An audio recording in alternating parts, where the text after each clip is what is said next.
नमस्कार साथियों, एग्रीहब के ई प्लेटफॉर्म पर आपका हार्दिक स्वागत करता हूं। तो जैसा कि हम एनिमल हस्बेंड्री हमने है जो स्टार्ट कर ली थी, एनिमल हस्बेंड्री की सीरीज है जो लगातार चल रही है। मैं उम्मीद करता हूं आपको जो हमारी सीरीज है वो बहुत ही पसंद आ रही है। तो हमने कुछ जो टॉपिक है वो हम पढ़ चुके हैं। तो अगर कोई बच्चा है इस लेक्चर से स्टार्ट कर रहा है तो मैं आशा करता हूं कि आप पहले की वीडियो भी जरूर देखें, क्योंकि आपको उनसे बहुत ही सीखने को मिलेगा। बहुत ही अच्छा मैटर मैंने करवाया है। तो इसी के साथ में अब आज का जो टॉपिक हमारा वो हम स्टार्ट करते हैं। आज का हमारा टॉपिक है वो है हाउसिंग मैनेजमेंट। क्या है हाउसिंग मैनेजमेंट? यानी कि पशुओं का आवास, हिंदी में कहते हैं पशुओं का आवास। तो पशुओं का आवास क्या होता है, क्या इसमें से क्वेश्चन आते हैं, किस प्रकार का क्वेश्चन आता है, कितना इंपॉर्टेंट है, तो इसके बारे में हम आगे चर्चा करेंगे। तो जो पशुओं का आवास होता है वो क्यों जरूरी है, क्यों जरूरी है भी? जैसा कि आपको पता है कि हम जैसे वातावरण में रहते हैं वैसे ही हम बन जाते हैं। यह तो हमारे पर भी निर्भर करता है ना, कि जिस प्रकार के वातावरण में हम रहते हैं उसी के अनुसार ही हमारे जो लक्षण होते हैं, उसी प्रकार हमारी संगत होती है। तो वही सेम ही किस्म होते हैं पशुओं में होता है। अगर वहां का आवास वातावरण अगर अच्छा नहीं होगा तो वह पशु उत्पादन नहीं कर सकता। और हमारा जो मुख्य उद्देश्य होता है वो क्या होता है भी? पशुओं से अधिक उत्पादन प्राप्त करना। तो पशुओं का आवास है वो किस प्रकार का होना चाहिए? जैसा कि आपको पता है कि अगर हम कहीं भी पशु को यानी कि डेयरी फार्म खोल रहे हैं तो उससे पहले हम निरीक्षण करते हैं कि ये जो पशु का आवास है वो किस प्रकार का है। क्या पशु इसमें आसानी से रह सकता है? क्या उसको मिलने वाली सभी प्रकार की आवश्यकता शरीर को क्या यहाँ मिलेगी? यानी कि उसको यहाँ क्या पानी की मात्रा है, यानी कि जो जल की आवश्यकता वो मिलेगी? क्या उसको सूर्य का प्रकाश है वो निरंतर पूरे दिन में मिलता रहेगा?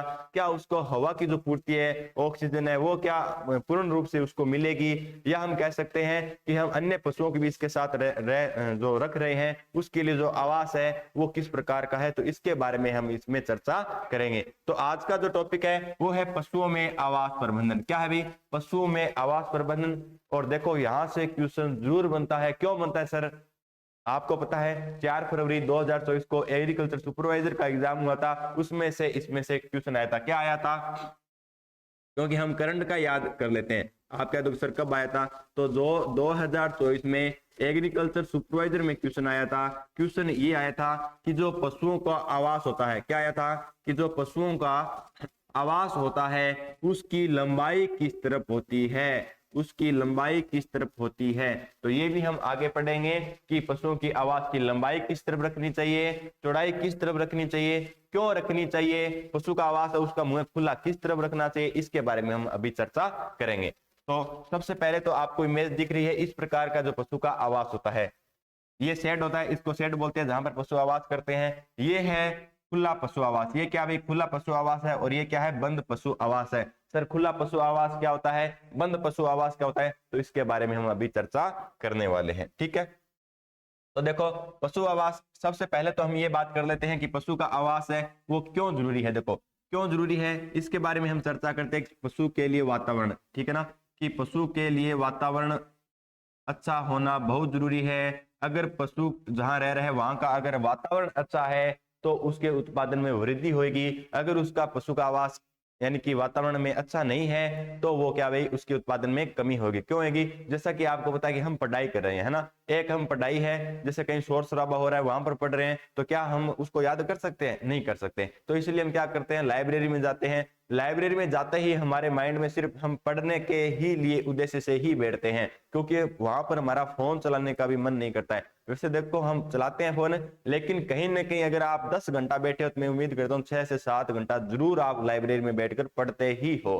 ठीक है, दूसरा अगर पास में कोई, हम देखते हैं कई बार शादी में जाते हैं वहां पर डीजे चल रहा है, तो हम अगर नाचना न चाहते हैं फिर भी हमारे पैर वो नाचने की कोशिश करते हैं। तो जिस प्रकार का वातावरण होता है उसी प्रकार का उसमें लक्षण आते हैं।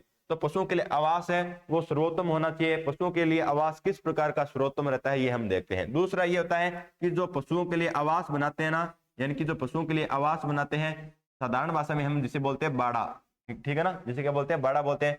जो पशुओं के लिए आवास होता है वो क्या होना चाहिए? जमीन से, वो क्या होना चाहिए बच्चों? जमीन से थोड़ा ऊंचा उठा हुआ होना चाहिए। जमीन से थोड़ा ऊंचा उठा हुआ होना चाहिए। क्यों होना चाहिए? देखो अगर वर्षा आ गई, क्या आ गई बच्चों? अगर वर्षा आ गई, अगर वर्षा आ गई, ठीक है, अगर ये जो जमीन से अगर थोड़ा नीचे है तो जो वर्षा से आने वाला पानी है इसमें बढ़ जाएगा और इसको हम बाहर नहीं निकाल सकते। दूसरा ये है कि पशु अगर विष्ठा करता है या गोबर करता है या यूरिन करता है तो वो भी क्या है कि उस आवास के अंदर भर जाता है और जिसके कारण बदबू आने लग जाती है, जिससे पशु में स्वास्थ्य के ऊपर इफेक्ट पड़ता है। तो उसको निकालने के लिए भी क्या करते हैं, जो पशु का आवास होता है वो क्या करते हैं, जमीन से थोड़ा ऊंचा बनाते हैं, जिससे क्या कर सकते हैं हम उसमें से आसानी से बाहर निकाल सकते हैं। और तीसरी बात ये होती है कि जो पशु का आवास होता है उसमें सूर्य की रोशनी पहुंचनी बहुत जरूरी है। सूर्य की रोशनी पहुंचनी बहुत जरूरी है। क्यों जरूरी है? क्योंकि अगर सूर्य की रोशनी नहीं पहुंचेगी तो उसमें बदबू आने लग जाएगी, ठीक है ना, बदबू आने लग जाएगी। फिर आती है कि पशु के आवास की लंबाई चौड़ाई। पशु के आवास की लंबाई चौड़ाई लंबाई चौड़ाई को ध्यान में रखकर ही बनाया जाता है। लंबाई चौड़ाई को ध्यान में रखकर ही बनाया जाता है। क्यों बनाया जाता है? जैसा कि हम देखते हैं कि घर बनाते हैं तो घर में भी हम देखते हैं कि किस तरफ घर का मुंह ज्यादा रखना है, ठीक है ना। क्योंकि आपको पता है कि राजस्थान में है तो भी आपको पता है कि लू ज्यादा चलते हैं, है ना, तो लू ज्यादा चलती है तो लू के सामने भी मुंह नहीं होना चाहिए पशु के आवास का। फिर आपको पता है कि सर्दी में भी हवा चलती है ना, ठंडी हवा चलती है जिसे शीतलहर करते हैं, शीतलहर कहते हैं ना। तो सर्दी में भी हवा चलती है, लू भी चलती है। उनके बचने के लिए पशु का आवास की लंबाई चौड़ाई का ध्यान रखा जाता है। और सूर्य की जो रोशनी होती है यानी कि प्रकाश है उसकी भी आपूर्ति किस तरफ रखने से आसानी से मिल सके तो ये भी रखी जाती है, ठीक है ना।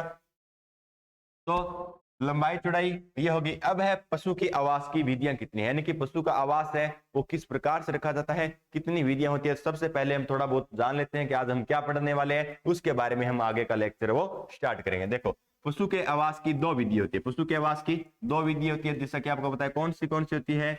एक नंबर होती है खुला पशु आवास। एक नंबर होती है खुला पशु आवास। खुला पशु आवास। दो नंबर होता है बंद पशु आवास। दो नंबर होता है बंद पशु आवास, ठीक है ना। एक नंबर खुला पशु आवास, दो नंबर बंद पशु आवास, ठीक है। खुला पशु आवास में क्या होता है? देखो, खुले पशु आवास में होता है, देखो इसमें क्या रखा जाता है, 1/3 भाग, 1/3 भाग क्या रखा जाता है? बंद रखा जाता है। 1/3 भाग क्या रखा जाता है बच्चों? बंद रखा जाता है। और 2/3 भाग क्या रखा जाता है? खुला रखा जाता है। 2/3 भाग क्या रखा जाता है? खुला रखा जाता है। सर ऐसे कैसे? यानी कि 1/3 यानी कि टोटल कितना है? 100% है। टोटल कितना है भाई? 100% है पशु का आवास। उसमें से 1/3 कितना हो गया? 33%। कितना हो गया? 33% इसमें क्या रखा जाता है? बंद रखा जाता है। और 66% वो कितना रखा जाता है? 66% वो, हाँ, 33% वो बंद रखा जाता है और 66% वो खुला रखा जाता है। किस प्रकार से? देखो, अगर इतना बड़ा, अगर क्या भाई, इतना बड़ा है क्या भाई पशु का आवास है, ठीक है ना, इतना बड़ा पशु का आवास है तो इसमें से 1/3 बंद रखा जाता है, 1/3 क्या रखा जाता है? बंद रखा जाता है। और 2/3 क्या रखा जाता है बच्चों? 2/3 है वो, 1/3 वो बंद रखा जाता है, 1/3 वो बंद रखा जाता है और 2/3 वो खुला रखा जाता है। और यहीं से भी क्वेश्चन पूछा जाता है कि कितना बंद रखा जाता है और कितना खुला रखा जाता है, ठीक है ना। तो खुला पशु आवास है और बंद पशु आवास है। फिर ये याद रखना कि जो खुला पशु आवास है, देखो आगे से ले लेते हैं। एक नंबर कौन सा है? खुला पशु आवास।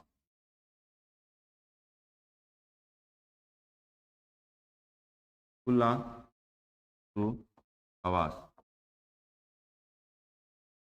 खुले पशु आवास में क्या होता है? देखो, खुले पशु आवास में इस प्रकार से होता है कि 1/3 भाग तो इसमें बंद रखा जाता है और 2/3 भाग है वो खुला रखा जाता है। यानी कि 33% ये हो गया और 66% ये हो गया, ठीक है ना। तो याद रखना कि 1/3 भाग इसमें बंद रखा जाता है, 2/3 भाग वो खुला रखा जाता है। किस प्रकार से? इस प्रकार से आप डायग्राम बना सकते हो जिससे आपको समझने में आसानी होगी, ठीक है ना। ये इतना, ये क्या रखा जाता है? 1/3 भाग बंद और 2/3 भाग क्या रखा जाता है? खुला रखा जाता है। फिर ये पूछ लिया जाता है ये कहाँ पर सर्वाधिक प्रचलित है, तो ये ग्रामीण क्षेत्रों में। कहाँ पर भाई? ग्रामीण क्षेत्र में। आपको पता है कि काफी जगह होती है इसलिए उपयुक्त है। और ये हम कह सकते हैं कि राजस्थान के लिए क्वेश्चन नहीं पूछ लिया कि राजस्थान के लिए कौन सा पशु आवास उपयुक्त है। राजस्थान के लिए खुला पशु आवास, क्योंकि जो एरिया है वो काफी खुला पड़ा रहता है, क्योंकि ग्रामीण क्षेत्र है, यहाँ पर काफी खुला, क्योंकि शहरी क्षेत्रों में जो जगह कम होती है ना। तो खुला पशु आवास है 1/3 इसमें बंद रखा जाता है, 2/3 है वो खुला रखा जाता है। ग्रामीण क्षेत्र में उपयुक्त है और राजस्थान जैसे राज्यों के लिए ये सबसे उपयुक्त है खुला पशु आवास। इसमें फिर एक बात याद और रखनी है आपको, ये जो मैंने बताया ना आपको 1/3 और 2/3, यही एक और किसका होता है, यही अनुपात होता है दाने का। कुल इससे रिलेटेड बता रहा हूँ आपको, इसमें नहीं है कि अगर पशु को हम कुल आहार दे रहे हैं, अगर हम पशु को कुल आहार दे रहे, क्यों बता रहा हूँ, क्योंकि यह भी क्वेश्चन अभी एग्रीकल्चर सुपरवाइजर में पूछा गया था, और मैं जब आपको करवाऊंगा क्या आहार प्रबंधन, उसमें ये फिर बताऊंगा। तो इससे पहले मैं एक बार फिर आपको बता देता हूँ कि जब पशु को आहार देते हैं, यानी कि जब पशु को आहार देते हैं, उसमें से याद रखना कि 1/3 भाग कुल पशु आहार का 1/3 भाग क्या देते हैं बच्चों, दाना देते हैं, और कुल पशु आहार का 2/3 भाग वो क्या देते हैं, शुष्क चारा देते हैं। तो दोनों की सेम है, याद रख लेना, शुष्क चारा देते हैं, ठीक है ना, शुष्क चारा देते हैं। ये मैं रिलेट करा के आपको बता देता हूँ कि पशु को जो आहार देते हैं उसका 1/3 भाग दाना देते हैं कुल का, और 2/3 भाग वो शुष्क चारा देते हैं, ठीक है। खुला पशु आवास। इसके बाद आता है बंद पशु आवास। क्या आता है भाई? इसके बाद आता है बंद पशु आवास। बंद पशु आवास। बंद पशु आवास में क्या होता है, ये 2 प्रकार का होता है। इसके भी आगे 2 प्रकार है। कौन से? एक नंबर इसमें आता है एकल पंक्ति,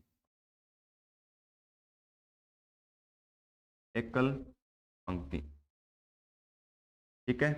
और 2 नंबर आता है द्विपंक्ति, ठीक है। इसमें क्या होता है, एकल पंक्ति में क्या होता है, इसमें हम 8 से 10 पशुओं को, इसमें 8 से 10 पशुओं को रख सकते हैं, इसमें 8 से 10 पशुओं को रख सकते हैं। और इसमें क्या रख सकते हैं हम, 80 से 100 पशुओं को, ठीक है ना, 80 से 100 पशुओं को रख सकते हैं। तो पूछ लिया जाता है कि एकल पंक्ति में कितने पशु रख सकते हैं और द्विपंक्ति में कितने पशु रख सकते हैं। ये जो 100% होता है ये बंद ही होता है, ठीक है ना, ये 100% क्या होता है, बंद होता है, ठीक है ना, 100% क्या होता है, ये बंद होता है। एकल पंक्ति और द्विपंक्ति, इसमें हम 8 से 10 पशुओं को रख सकते हैं और इसमें 80 से 100 पशुओं को रख सकते हैं। किस प्रकार से रखते हैं ये हम आगे देखेंगे। जो द्विपंक्ति होती है ये भी आगे जाकर 2 में और होती है, ठीक है ना, ये भी आगे जाकर 2 में होती है। कौन सी होती है, इसको बोलते हैं हेड टू हेड मेथड, यही इंपॉर्टेंट है, हेड टू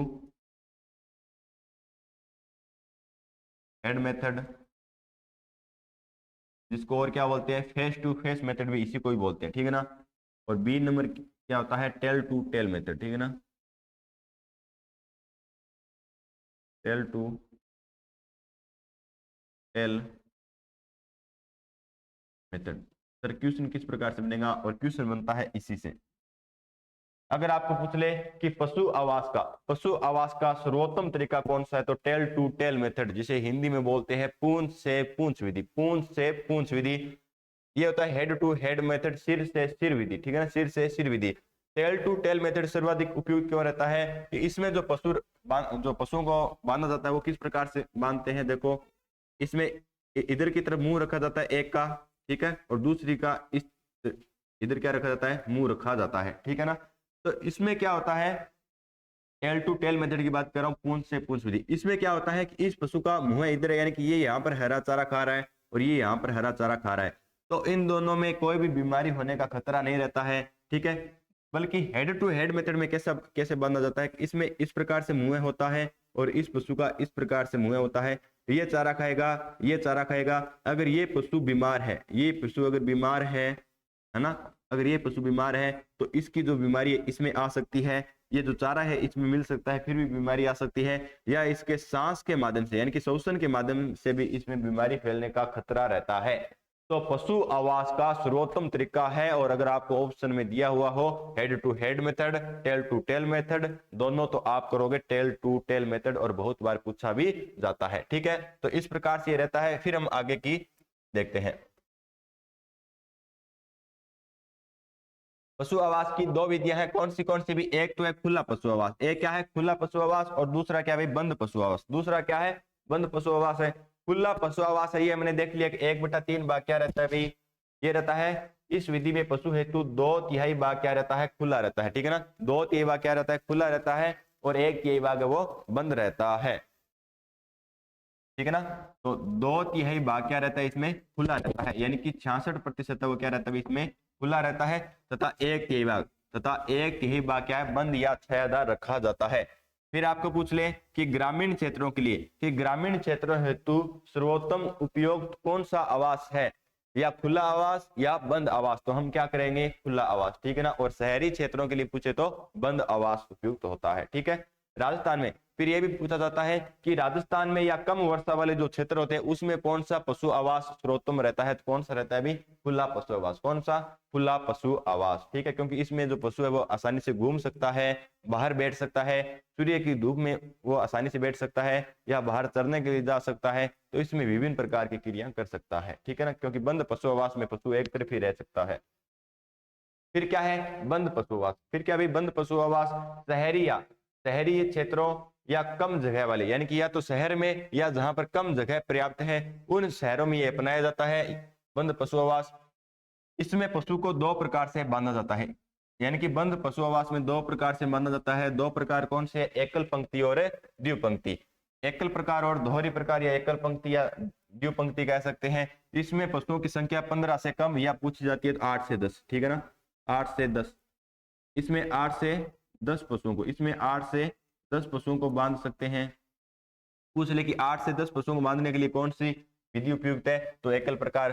दोहरी प्रकार में क्या होता है कि पशुओं की संख्या 15 से अधिक, 50 से कम, लगभग इसमें 80 से 100 की रेंज आती है। ठीक है ना, 80 से 100 की रेंज आती है, 80 से 100 पशुओं को। ठीक है ना, दोहरी प्रकार में 80 से 100 पशुओं को एक साथ बांध सकते हैं। तो ये होती है एक प्रकार की। ठीक है ना, ये होती है एकल पंक्ति, वो होती है द्विपंक्ति। इसमें देखो जो पशु है एक तरफ ही है ना, इस प्रकार से, और ये क्या खा रहे भी? हरा चारा खा रहे हैं। ठीक है ना, हरा ये जो चारा है ये खा रहे हैं, तो ये क्या होगी? एकल पंक्ति। द्विपंक्ति में क्या होगी? इसमें देखो इधर भी पशु है, इधर भी पशु है। ठीक है ना, इधर भी पशु है, इधर भी पशु है, तो ये है द्विपंक्ति। और इसमें ये तो है टेल टू टेल मेथड, और हेड टू हेड मेथड भी इसी में आता है। ठीक है, फिर है नेक्स्ट दोहरी प्रकार। दोहरी प्रकार के आगे 2 प्रकार है। दोहरी प्रकार के भी कितने प्रकार है? भी 2 प्रकार है। कौन सी? पूंछ से पूंछ विधि, टेल टू टेल मेथड जिसे बोलते हैं। और इसको जरूरी नहीं है कि आपको ये पूंछ से पूंछ ही लिख कर देगा, है ना, कि जरूरी तो नहीं है कि वो एग्जामिनर वो हमारी तरह ही सोचेगा पूंछ से पूंछ विधि लिखेगा। वो क्या लिखेगा? Tail to tail method. वो क्या लिखेगा? इस प्रकार से लिख देगा, टेल टू टेल, कि टेल टू टेल विधि। तो आपको इंग्लिश की टर्म ही याद रखनी है, ताकि आप हिंदी में कुछ भी लिखे इंग्लिश का देकर हम कर सकते हैं, क्योंकि जो पेपर आता है वो इंग्लिश और हिंदी दोनों लैंग्वेज में आता है। दूसरी आती है सिर से सिर विधि, जिसे बोलते हैं हेड टू हेड मेथड, और इसको हम क्या बोल सकते हैं? Face to face method. ठीक है ना, फेस टू, फिर आपको सर ये तो बताया नहीं था, फेस टू फेस मेथड। ठीक है ना, तो इसको भी हिंदी में लिख सकता है सिर से सिर विधि और पूंछ से पूंछ विधि। सर्वोत्तम उपयुक्त कौन सी रहती है पशु आवास की? तो वो रहती है पूंछ से पूंछ विधि। ठीक है ना, पूंछ से पूंछ विधि, टेल टू टेल मेथड। सभी पशुओं की हवा की पूर्ति आसानी से हो सकती है, पहला लाभ ये हो गया। दूसरा है कि श्वसन से, यानी कि जो सांस लेने से जो फैलने वाली बीमारियां होती है वो क्या हो जाती है? इसमें कम हो जाती है। पशुओं का निरीक्षण है, यानी कि पशुओं का निरीक्षण करना है तो वो भी आसानी से किया जा सकता है। फिर है कि पशु का आवास का सर्वोत्तम तरीका है, और बहुत इंपॉर्टेंट है कि पशु के आवास का सर्वोत्तम तरीका कौन सा है? बार बार बता रहा हूं, ये क्वेश्चन बहुत इंपॉर्टेंट है कि पशु के आवास का सर्वोत्तम तरीका है टेल टू टेल मेथड। बिना देखे ही इसको लगा देना, टेल टू टेल मेथड या पूंछ से पूंछ विधि। फिर ये प्रकार है। ठीक हो, इसमें देखो भाई ये क्या लिखा हुआ है? Head to head method, head to head method. इसमें क्या है? पशु का इधर मुंह है और इसका इधर मुंह है, तो ये जो चारा खाएगा, ये जो चारा खाएगा हो सकता है इसमें मिल जाए, और इसमें सांस से जो बीमारियां फैलती है सांस लेने में वो भी इसमें फैल सकती है। दूसरा है टेल टू टेल मेथड। दूसरा क्या भी, टेल टू टेल मेथड। अब इसमें ये पशु इधर है, ये पशु इधर है, तो इसका चारा यहाँ पर है, इसका चारा यहाँ पर है, तो इसमें जो सांस से जो बीमारी फैलती है उसका खतरा कम रहता है और इनका निरीक्षण भी आसानी से किया जा सकता है। ठीक है। फिर है सिर से सिर विधि, हेड टू हेड मेथड या फेस टू फेस मेथड। ठीक है ना। पशुओं में श्वसन संबंधी या संक्रामक रोगों की संभावना बढ़ जाती है, किसमें, सिर से सिर विधि में, हेड टू हेड मेथड में। ठीक है ना। तो इस प्रकार से होता है हेड टू हेड मेथड, इस प्रकार से होता है हेड टू हेड मेथड, इस प्रकार से देख सकते हो। अब इसमें एकदम ही पास में है ये, ठीक है ना, हेड टू हेड मेथड। फिर है कि दो शेड के बीच कम से कम 30 फीट की दूरी रखी जाती है। तो शेड क्या होता है, पशुओं के आवास का स्थान को क्या बोलते हैं, कि इनकी पशुओं का जो आवास का स्थान होता है उसे बोलते हैं शेड। गाय भैंस के लिए क्या होता है, भेड़ बकरी के क्या होता है, तो ये हम अलग अलग पढ़ेंगे। जैसा कि मैं बताऊंगा कि गाय भैंस के आवास को कहते हैं शेड, भेड़ बकरी के आवास को कहते हैं पेन, सुअर के मांस को कहते हैं स्टे, घोड़े के मांस को कहते घोड़े के आवास को कहते हैं स्टेबल। क्या कहते हैं, स्टेबल। ठीक है ना। मध्यम व भारी वर्षा वाले क्षेत्रों में शेड की ऊंचाई 175 सेंटीमीटर रखी जाती है। तो ये मैंने बताया था ना कि जो पशु का आवास होता है, शेड होता है, उसकी जो वर्षा वाले क्षेत्र है वहां पर ऊंचाई पर रखना चाहिए। और ये पूछ ले कि कितनी ऊंचाई पर रखा जाता है, तो 175 सेंटीमीटर ऊंचाई पर रखा जाता है। क्यों रखा जाता है, ताकि उसके जल का निकास आसानी से हो सके और इसमें बदबू न आए। ये तो हो गया वर्षा वाले क्षेत्र, यानी कि जैसे हम कह सकते हैं झालावाड़ है, कोटा है, जो दक्षिण पूर्वी क्षेत्र है, वहां पर सर्वाधिक वर्षा होती है। अगर वहीं हम बात करें कि शुष्क क्षेत्र होते हैं ना, जो शुष्क क्षेत्र होते हैं वहां पर 210 से 220 सेंटीमीटर रखी जाती है, 210 से 220 सेंटीमीटर रखी जाती है। ठीक है ना। तो ये थोड़ा चेक करने वाला है। मध्यम व भारी वर्षा वाले चेक करेंगे। ठीक है ना। पशुओं के आवास, अब ये भी पूछ लिया जाता है कि कौन से पशु के आवास को क्या कहते हैं। ठीक है ना, कि कौन से पशु के आवास को क्या कहते हैं। गाय भैंस के आवास को क्या कहते हैं, भी शेड कहते हैं। ये भी पूछा जाता है कि गाय भैंस के आवास को क्या कहते हैं, भेड़ बकरी के आवास को क्या कहते हैं, ऊंट के आवास को शेड कहते हैं, भेड़ बकरी के आवास को पेन कहते हैं। तो ये इतने तो हमें आने चाहिए। क्यों आने चाहिए, क्योंकि यही हमारे जो है सिलेबस है उसमें जरूर लगते हैं। तो गाय भैंस के आवास को क्या कहते हैं, शेड कहते हैं, ऊंट के आवास को शेड कहते हैं, भेड़ बकरी के आवास को पेन कहते हैं, सुअर के आवास को स्टे कहते हैं और घोड़े के आवास को स्टेबल कहते हैं। ठीक है। फिर है पशुओं के बांधने का स्थान। अब ये भी पूछ लिया जाता है जो पशुओं के बांधने का स्थान है, यानी शेड। ठीक है ना। ये किसकी बात कर रहे हैं, शेड की बात कर रहे हैं। एक होता है शेड उदास, वो नहीं है ये। ठीक है ना, शेड। अब ये क्या कह रहा है कि जो पशुओं के बांधने का स्थान है, शेड है, उसको और क्या कहते हैं, तो उसको कहते हैं स्टेचिन बोन। क्या कहते हैं, स्टेचिन बोन या स्टेचिन बान कहते हैं। ठीक है ना। स्टेचिन बोन कैसे याद रखेंगे, बांधने का यानी कि जिस पशु को जहां पर बांध दिया वो वहां से हिल नहीं सकता। तो बचपन में हम खेले करते थे ना कि स्टेच्यू, है ना, तो स्टेच्यू से याद रखेंगे स्टेचिन बोन, यानी कि हिलना नहीं है। तो पशुओं के बांधने के स्थान को कहते हैं स्टेचिन बोन। फिर है पशुओं को चारा खिलाने या पानी पिलाने का स्थान होता है, उसे क्या कहते हैं, नांद। नांद कहते हैं। क्या कहते हैं भी, नांद, या इसको क्या कहते हैं, मेंजर, या क्या कहते हैं भी, मेंजर। मेंजर। ठीक है ना। कि पशु के चारा खिलाने या पानी पिलाने के स्थान को कहते हैं नांद या मेंजर। और नांद या मेंजर की लंबाई चौड़ाई पूछे तो 0.8 से 1 मीटर तक रखी जाती है। ठीक है ना। 0.8 से 1 मीटर तक रखी जाती है। फिर होती है पशु की आवाज की चौड़ाई किस तरफ। ये है इंपॉर्टेंट। क्यों इंपॉर्टेंट है, क्योंकि ये ही एग्रीकल्चर सुपरवाइजर में अभी पूछा गया था कि पशु की आवाज की चौड़ाई किस तरफ होनी चाहिए, लंबाई किस तरफ होनी चाहिए। तो पशु की आवाज की जो चौड़ाई होती है वो रखी जानी चाहिए उत्तर से दक्षिण की ओर, और जो लंबाई है उसको रखनी चाहिए पूर्व से पश्चिम की ओर। ये जो किसके अकॉर्डिंग है भी, ये है एनसीईआरटी के अकॉर्डिंग। ठीक है ना। एनसी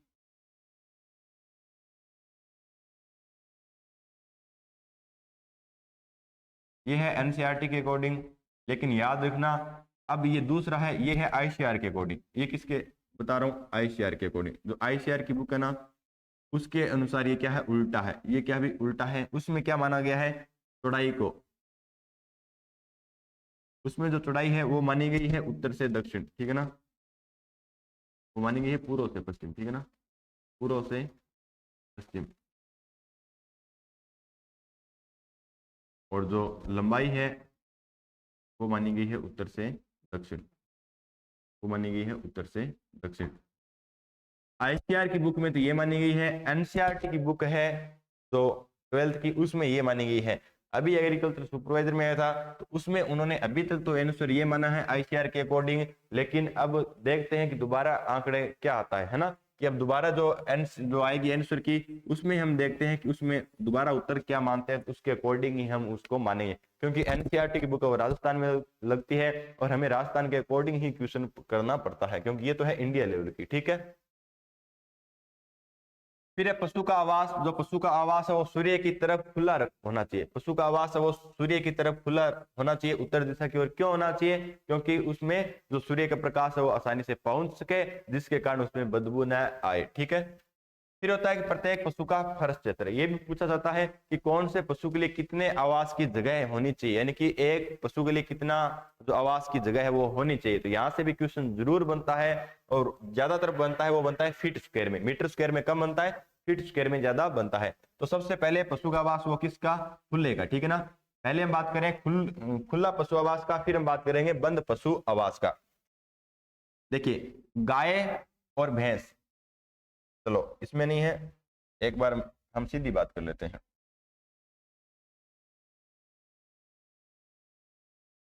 ठीक है ना, इंपॉर्टेंट बात कर लेते हैं। गाय, भैंस और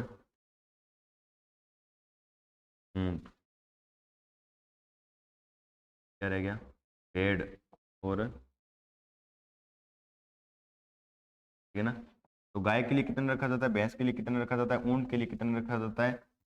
देखो, गाय के लिए और भैंस के लिए, दोनों के लिए 70 से 100 फीट स्क्वायर या वर्ग मीटर हम इसे बोल सकते हैं। के लिए भी 70 से 100। ऊंट के लिए, सॉरी, इनके लिए रखा जाता है 80 से 100। कितना? 80 से 100, 80 से 100। और ऊंट के लिए रखा जाता है 70 से 100, 70 से 100 फीट स्क्वायर। ठीक है, भेड़ बकरी के लिए पूछे तो 12 से 16, भेड़ बकरी के लिए 12 से 16 फीट स्क्वायर। ठीक है, तो गाय के लिए 80 से 100 फीट स्क्वायर, भैंस के लिए 80 से 100 फीट स्क्वायर, ऊंट के लिए 70 से 100 फीट स्क्वायर। अगर आपको वहीं पूछ ले कि गर्भित गाय के लिए, गर्भित गाय या भैंस के लिए, गर्भित गाय या भैंस के लिए कितना पशु आवास रखा जाता है, तो ये रखा जाता है 180 से 200 फीट स्क्वायर। ठीक है ना, प्रेग्नेंट जो काऊ होती है उसके लिए कितना रखा जाता है, तो 180 से 200 फीट स्क्वायर रखा जाता है। और वहीं पूछे एक सीधी गाय के लिए तो 80 से 100 फीट स्क्वायर रखा जाता है। फिर आता है कि जो हिप्पर होती है, हिप्पर होती है यानी कि वयस्क गाय या भैंस होती है, उसके लिए कितना रखा जाता है, तो उसके लिए 50 से 60, उसके लिए 50 से 60 फीट स्क्वायर रखा जाता है। बहुत इंपॉर्टेंट है, जो इंपॉर्टेंट है वही मैं आपको बता रहा हूँ कि गाय के लिए 80 से 100 फीट स्क्वायर खुला पशु आवास रखा जाता है, भैंस के लिए भी 80 से 100, ऊंट के लिए 70 से 100, यानी कि इनका तीनों का लगभग सेम है। ठीक है ना, भेड़ बकरी के लिए 12 से 16 फीट स्क्वायर, गर्भित गाय के लिए इसका डबल कर देंगे, 80 का डबल कितना होता है, 80 में 100 जोड़ देंगे 180, 100 में 100 जोड़ेंगे 200 फीट स्क्वायर। इस प्रकार से याद रख सकते हैं। और हिपर होती है जो वयस्क गाय या भैंस होती है जिसे हम बोलते हैं, तो उसके लिए कितना रखा जाता है, तो 50 से 60 फीट स्क्वायर रखा जाता है। ठीक है, फिर एक और आता है सांड के लिए। ठीक है ना, फिर आता है सांड के लिए, सांड के लिए कितना रखा जाता है, सांड के लिए जो रखा जाता है वो रखा जाता है 200 से 250 स्क्वायर, 200 से 250 फीट स्क्वायर रखा जाता है, वर्ग मीटर रखा जाता है। तो सांड के लिए भी याद रखना। ठीक है ना, और इसमें यह है क्या, खुला पशु आवास। बंद पशु आवास का बोले तो इसका लगभग हाफ हो जाता है। कितना होता है, देखिए, गाय के लिए 80 से 100 फीट स्क्वायर, अगर गर्भित गाय है तो उसके लिए इसमें 100 जोड़ देंगे 180 से 200 फीट स्क्वायर। ठीक है, भैंस का पूछे तो 80 से 100 फीट स्क्वायर, और गर्भित का पूछे तो 180 से 200 फीट स्क्वायर। ठीक है, वही आपको सांड का पूछे तो ये सांड की बात कर रहा हूं मैं, सांड की बात नहीं कर रहा, सांड। ठीक है ना, तो सांड के लिए कितना रखा जाता है, 200 से 250 फीट स्क्वायर रखा जाता है, जिसे हम बुल्क बोलते हैं। ठीक है ना, और वर्ग मीटर में बात करें तो वर्ग मीटर में हम फिर बाद में देखेंगे, पहले हम वर्ग फीट में देख रहे हैं। ठीक है ना, गाय भैंस बढ़वार तक, और इसको बोलते हैं हिप्पर। याद रखना, यही क्वेश्चन पूछा गया था कि हिप्पर क्या होती है। ठीक है ना, हिप्पर क्या होती है, तो गाय भैंस के जो बढ़वार की यानी कि जो वेस्ट जिसे बच्चियां बोलते हैं उसे क्या बोलते हैं भी हिपर बोलते हैं। तो हिपर के लिए 50 से 60 फीट स्क्वायर जो खुला पशु आवास रखा जाता है। भेड़ बकरी के लिए 12 से 16 रखा जाता है। अगर आपको पूछ ले कि गर्भित या प्रेग्नेंट के लिए भेड़ बकरी के लिए कितना रखा जाता है तो 18 से 20। और वहीं हम बात करें गाय भैंस की जो गर्भित होती है उसके लिए कितना रखा जाता है तो 180 से 200 फीट स्क्वायर रखी जाती है। ऊंट का बहुत इंपॉर्टेंट है, ठीक है ना। ऊंट के मैनेजमेंट से क्वेश्चन जरूर आता है कि ऊंट के लिए कितना रखा जाता है तो 70 से 100 फीट स्क्वायर, 70 से 100 फीट स्क्वायर रखा जाता है, ठीक है। फिर वो क्या था, खुला पशु आवास था। अब क्या है, बंद पशु आवास। अब क्या भी बंद पशु आवास, और बंद पशु आवास में लगभग आधा हो जाता है। गाय के लिए 20 से 30 फीट स्क्वायर, ठीक है ना। उसमें खुले में कितना था, देखो खुले में तो ये था 80 से 100, 80 से 100। बंद में कितना है 20 से 30 फीट स्क्वायर रखा जाता है। गर्भित गाय के लिए 100 से 120, 100 से 120 फीट स्क्वायर की बात करें, ये किस में है फीट स्क्वायर यानी कि वर्ग फीट है, ठीक है ना, वर्ग फीट है। तो ये बात किस में करें, बंद पशु आवास में। और ये मैं बता रहा हूँ आपको खुले पशु आवास में रिलेट करा के बता रहा हूँ कि खुला में कितना रखा जाता है। इसमें 80 से 100 और इस बंद में कितना रखा जाता है 100 से 120 और खुला में कितना रखा जाता है अभी 180 से 200, 180 से 200, ठीक है ना। और भैंस के लिए 25 से 35 फीट स्क्वायर, सांड के लिए 120 से 140 और उसमें कितना था 200 से 250, 200 से 250, ठीक है ना। और गाय भैंस का बढ़वार तक यानी हिपर होती है उसके लिए 15 से 20, 15 से 20 और उसमें था 50 से 60, उसमें था 50 से 60 फीट स्क्वायर, ठीक है ना। फिर आती है गाय भैंस बढ़वार तक 50 से 60, खुला पशु आवास। भेड़ बकरी के लिए 12 से 16, गर्भित भेड़ बकरी के लिए 18 से 20, 70 से 100। ये क्या है, खुला पशु आवास है, ये है इंपॉर्टेंट सभी के लिए, ठीक है ना। और प्री एग्जाम लगा लेना, एग्जाम से पहले आपको ये सारणियां जो पढ़कर जानी ही है, ठीक है ना। फिर हम बात करते हैं वर्ग मीटर में। फिर हम किस में बात करें अभी, वर्ग मीटर में बात कर रहे हैं। वर्ग मीटर को सर कैसे याद रखें, वर्ग मीटर का याद करने का तरीका बता देता हूं। वर्ग मीटर में अगर आपको याद करना है, देखो अगर आपको फीट स्क्वायर दिया गया है और अगर आपको मीटर स्क्वायर निकालना है, फीट स्क्वायर आपको अगर याद, एक चीज याद रख लो सभी याद रह जाएगा। अगर आपको क्या पता है यानी कि वर्ग फीट का पता है और अगर आपको मीटर स्क्वायर में निकालना है तो क्या करना है, जो फीट स्क्वायर होता है यानी कि वर्ग फीट होता है उसमें क्या करना है 10.674 का क्या करना है भाग देना है, ठीक है ना। और जो आंसर आएगा वो आ जाएगा मीटर में। लगभग हम कह सकते हैं 11 का भाग दे दो, किसका दे दो भाई 11 का भाग दे दो। किस में देंगे, जैसा कि आपको पता है कि जो गाय होता है उसके लिए 80 से 100 रखा जाता है ना, 80 से 100 रखा जाता है ना, तो उस 100 में हम 11 का भाग दे देंगे, 100 में 11 का भाग देंगे तो 11 9 99, तो लगभग 9 मीटर आ जाएगा, ठीक है ना। अब ये जरूरी नहीं है, ये ऊपर से बता रहा हूँ है ना, कम से कम कितना है 80 है, कम से कम कितना है भाई 80 है ना, तो 11 7 77, तो 7 से 9 की रेंज आ गई, 7 से 9 मीटर, 7 से 9 मीटर, ठीक है। तो अगर मीटर स्क्वायर निकालना है तो फीट स्क्वायर में 11 का भाग दे दे, लगभग 10.674, ठीक है। अगर आपको फीट स्क्वायर सॉरी अगर आपको फीट स्क्वायर निकालना है, ठीक है ना, अगर आपको मीटर का पता है फीट स्क्वायर निकालना है तो क्या करेंगे, तो मीटर स्क्वायर को गुना कर देंगे किससे भाई 10.674 से, ठीक है ना। तो जब मीटर स्क्वायर को इससे गुना करेंगे तो फीट स्क्वायर आ जाएगा और मीटर स्क्वायर निकालना है तो फीट स्क्वायर में भाग देंगे 10.674 का। अब हम देखते हैं, देखो गाय का कितना आ गया, अब मैंने बताया ना इसमें आप 11 का भाग दे दो, लगभग 7 से 9 मीटर आ जाएगा। गर्भित गाय का 180 से 200 है तो लगभग 8 मीटर आ जाएगा। भैंस का लगभग 8 मीटर, सांड का लगभग 24 मीटर। तो इस प्रकार से हमें 11 में भाग देंगे तो क्या आ जाएगा, वर्ग मीटर में आ जाएगा। एक याद रख लो सबसे इंपॉर्टेंट, अगर कहो कि सर इसमें से सबसे इंपॉर्टेंट क्या याद रखना है तो सिर्फ खुला पशु आवास, वो भी किसमें वर्ग फीट में, ठीक है ना, वर्ग फीट में, ये याद रख लो। और यहीं से क्वेश्चन बनता है और इसमें से बता देता हूं किसका बनता है, इसमें से भी सर्वाधिक बनता है वो है गाय भैंस भेड़ बकरी ऊंट का और सांड का, ठीक है ना। इसका बहुत इंपॉर्टेंट क्वेश्चन है बनता है। फिर आगे क्या है, मीटर स्क्वायर में गाय भैंस का जो बुधवार तक हिपर होती है उसमें 5.5 हो जाएगा, इसमें 11 का भाग देंगे तो आ जाएगा। भेड़ बकरी का याद रखना, भेड़ बकरी का 1.1 से 1.4 होता है, गर्भित भेड़ बकरी का 1.8 होता है, ऊंट का 6.5 से 9.2 होता है। वर्ग मीटर की बात कर रहे हैं, ठीक है। फिर ये बंद का आ जाएगा 1.8 से 2.7, 9.2 से 11.1, भैंस का 2.3 से 3.2, सांड का 11.1 से 13, ठीक है ना। गाय भैंस का बढ़वार तक 1.3 से 1.8 मीटर स्क्वायर, ठीक है। फिर आता है पशु ब्याने का प्रसव स्थान, ठीक है ना। अब याद रखना कि पशु के ब्याने का जो प्रसव का स्थान होता है उसे क्या कहते हैं और उसका कितना क्षेत्र होता है। तो पशु के ब्याने का या प्रसव का स्थान होता है उसे बोलते हैं काविंग बॉक्स। क्या बोलते हैं? काविंग बॉक्स, ठीक है ना। गाय के जो ब्याने की क्रिया होती है उसे बोलते हैं काविंग। भैंस के भी ब्याने की क्रिया क्या बोलते हैं? काविंग बोलते हैं। और उसी से हम याद रखेंगे, ये भी हम आगे पढ़ेंगे, ठीक है ना। तो उसे बोलते हैं काविंग बॉक्स। क्या बोलते हैं भी? Calving box. और काविंग बॉक्स का जो क्षेत्र होता है वो कितना होना चाहिए? 100 से 150, किस में बात करें? फीट, ठीक है ना, वर्ग फीट की बात करें। तो ये भी पूछा जाता है कि पशु के ब्याने का स्थान होता है उसे क्या कहते हैं? प्रसव का स्थान उसे बोलते हैं काविंग बॉक्स। और काविंग बॉक्स का कितना क्षेत्र होता है? 100 से 150 वर्ग फीट होता है। फिर होता है कि बीमार पशु को, अगर बीमार पशु को अलग रखने का, पहले तो आपको पता होना चाहिए कि स्वस्थ पशु से बीमार पशु को अलग रखना क्या कहलाता है? कलिंग कहलाता है ना। वो क्या होता है? हम जब रखते हैं और रखने का जो स्थान होता है उसे बोलते हैं आइसोलेशन बॉक्स। क्या बोलते हैं? Isolation box. इसमें कंफ्यूजन नहीं होता, कंफ्यूजन नहीं होना है। ये है आइसोलेशन बॉक्स और ये है भाई एक आएगा क्वारंटीन, ये आएगा क्वारंटीन, ठीक है ना। आइसोलेशन बॉक्स का भी क्षेत्र पूछा जाता है और आपको क्या देगा? 100 देगा कि 100 फीट स्क्वायर, 150 फीट स्क्वायर, दोनों रेंज देगा, ठीक है ना। तो हमें क्या करना है? 150 फीट स्क्वायर ही करना है, ठीक है ना। कि बीमार पशु को अलग रखने का स्थान क्या होता है? आइसोलेशन बॉक्स होता है। आइसोलेशन क्या होता है? पृथक्करण जिसे हम बोलते हैं, दूरी बनाकर रखना, ठीक है ना। आइसोलेशन बॉक्स 150 वर्ग फीट का होता है, ठीक है ना। फिर होता है क्वारंटीन जिसे हम बोलते हैं संरोधन। आपने सुना होगा कोरोना में क्या कहा जाता था कि इसको क्वारंटीन कर दिया, है ना। तो क्वारंटीन क्या होता है? किसी देश राज्य से आए पशु को 15 दिन तक अलग रखना। और यही देगा परिभाषा, क्या देगा? कि किसी देश या राज्य से आए पशु को 15 दिन तक अलग रखना क्या कहलाता है? तो क्वारंटीन कहलाता है। क्या कहलाता है?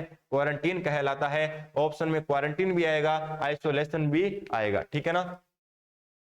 फिर आगे क्या है? तो हमारा जो आज का टॉपिक था वो क्या था? कि पशुओं का आवास, हाउसिंग मैनेजमेंट। और हाउसिंग मैनेजमेंट में से क्वेश्चन आने की पूरी पूरी संभावना रहती है। ऐसा कोई एग्जाम नहीं है जिसमें इसमें से क्वेश्चन नहीं आए। एक तो पशु का आवास, एक पशु का आहार प्रबंधन, इसमें से जरूर क्वेश्चन आता है। और मैं बार बार कहता हूं कि इन अगर टॉपिक में से क्वेश्चन गलत होता है तो आप बहुत पीछे चले जाओगे। अगर आपका यहां से एक भी क्वेश्चन गलत होता है तो आप सोच लीजिए कि आप हजारों बच्चों से पीछे चले गए हैं, ठीक है ना। तो एग्जाम में कभी भी करो, अगर एग्जाम में आसान क्वेश्चन गलत होता है ना तो उसका लॉस बहुत होता है, उसकी पूर्ति किसी भी क्वेश्चन से आप नहीं कर सकते। क्योंकि अगर आसान क्वेश्चन गलत हो गया तो मान लो कि आप लाखों बच्चों से पीछे चले गए। तो आज का जो टॉपिक था वो था पशुओं का आवास। और इसमें से जो क्वेश्चन बनने वाले हैं वो मैं आपको बता देता हूं कि कौन से बनते हैं।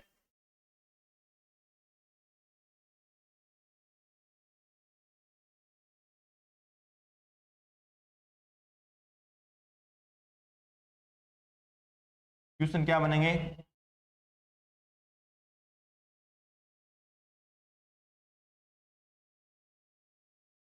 क्वेश्चन ये बनेगा,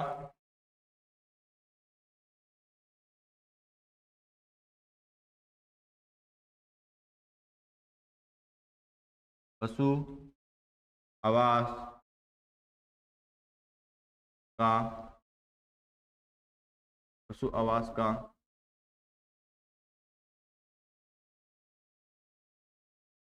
सर्वोत्तम तरीका है, ठीक है। 2 नंबर ये क्वेश्चन बनेगा,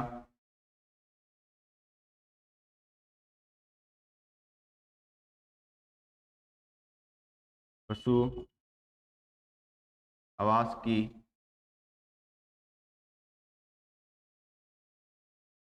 चौड़ाई भी पूछ सकता है या लंबाई भी पूछ सकता है, किस तरफ रखनी चाहिए। तीसरा क्वेश्चन ये बनता है कि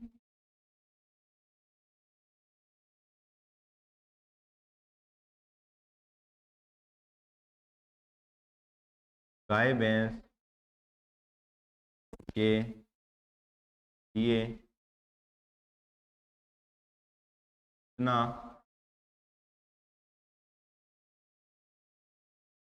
खुला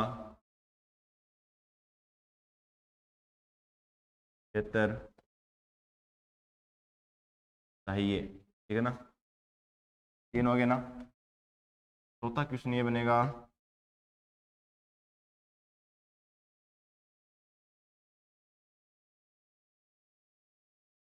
पशु को पानी पिलाने का स्थान। ठीक है, पांचवा क्वेश्चन ये बनेगा,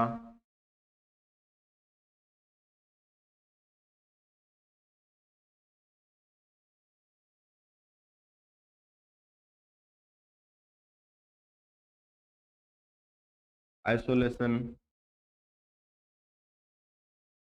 बॉक्स का क्षेत्र कितना होना चाहिए। ठीक है, 6 नंबर क्वेश्चन ये पूछ सकता है, क्वारंटीन याद रख लेना। क्वारंटीन क्या होता है, क्वारंटीन क्या होता है। ठीक है,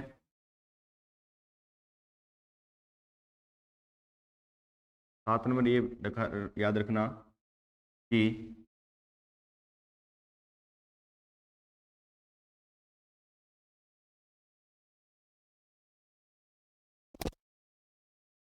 राजस्थान के लिए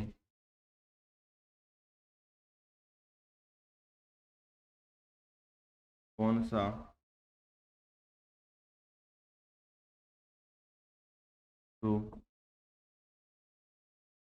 आवास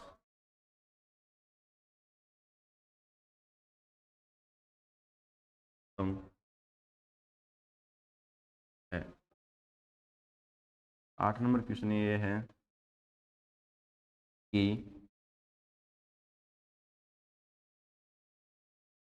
खुले पशु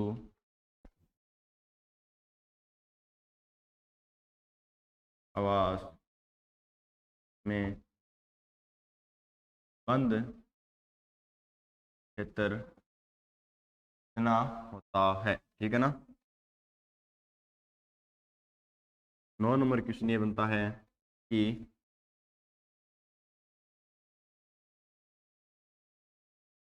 ऊंट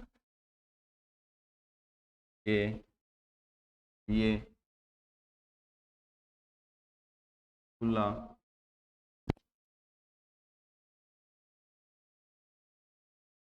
आवास